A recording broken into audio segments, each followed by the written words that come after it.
Second question என்னென்னா, டெஸ்ட்டுன்னு ஒரு class இருக்குது. அந்த டெஸ்ட்டு கிளாஸில் மெயின் மெத்தட்லேருந்து என்ன பண்ணுறோம் அப்படின்னா, ஃபன் அப்படின்ற ஒரு ஃபங்க்ஷனை கால் பண்ணுறோம். இந்த ஃபங்க்ஷன் ஒரு ஸ்டாட்டிக் ஃபங்க்ஷன், ஓகேவா? இந்த ஸ்டாட்டிக் ஃபங்க்ஷனுக்குள்ளே ஒரு ஸ்டாட்டிக் வேரியபிள் இருக்குது, ஸ்டாட்டிக் இன்ட் எக்ஸ் ஈக்குவல் 0. நம்ம ரிட்டன் என்ன பண்ணுறோன்னா, ரிட்டன் ப்ளஸ் எக்ஸ், ஓகேவா? மெயின் ஃபங்க்ஷன்லேருந்து ஃபன்னுன்ற ஒரு ஃபங்க்ஷனை கால் பண்ணுறோம். அது எக்ஸுன்ற வேல்யூவை ப்ரீ இன்க்ரிமெண்ட் பண்ணி ரிட்டர்ன் பண்ணுது, ஓகேவா? ஆன்சர் ட்ரை பண்ணுறதுனா பாஸ் பண்ணிட்டு ட்ரை பண்ணுங்கள், நான் சொல்யூஷன் போகிறேன். இப்போது இந்த ப்ரோக்ராமை நம்ம ரன் பண்ணால் என்ன எரர் வரும் அப்படின்னா, இல்லீகல் ஸ்டார்ட் ஆஃப் எக்ஸ்பிரஷன் வருது, ஸ்டாட்டிக்.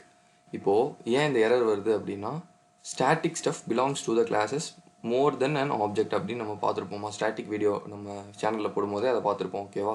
இப்போ ஏன் இந்த எரர் அப்படின்னா, இப்போ யூஸ்வலாக ஒரு ஸ்டாட்டிக் வேரியபிள் இருக்குன்னா அதோட ஆப்ஜெக்ட் யூஸ் பண்ணியே நம்ம கால் பண்ணியிருப்போம். எக்ஸாம்பிள்,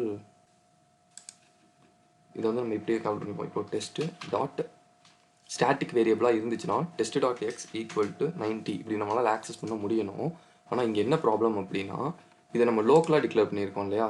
ஸோ இப்போது இந்த இன்ட் எக்ஸ்ன்றது லோக்கல் வேரியபிளாக போயிடுச்சு. லோக்கல் வேரியபிள்னால் இது belongs to fun.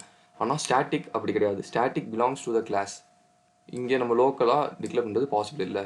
Local static variable is not possible in Java. அதனால தான் இந்த எரர் இங்கே வந்திருக்கு, ஓகேவா?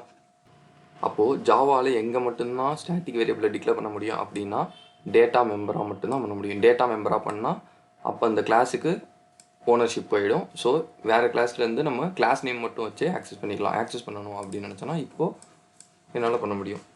Test dot X equal to 90 அப்படின்னா இப்போ எனக்கு பாசிபிள், ஓகேவா?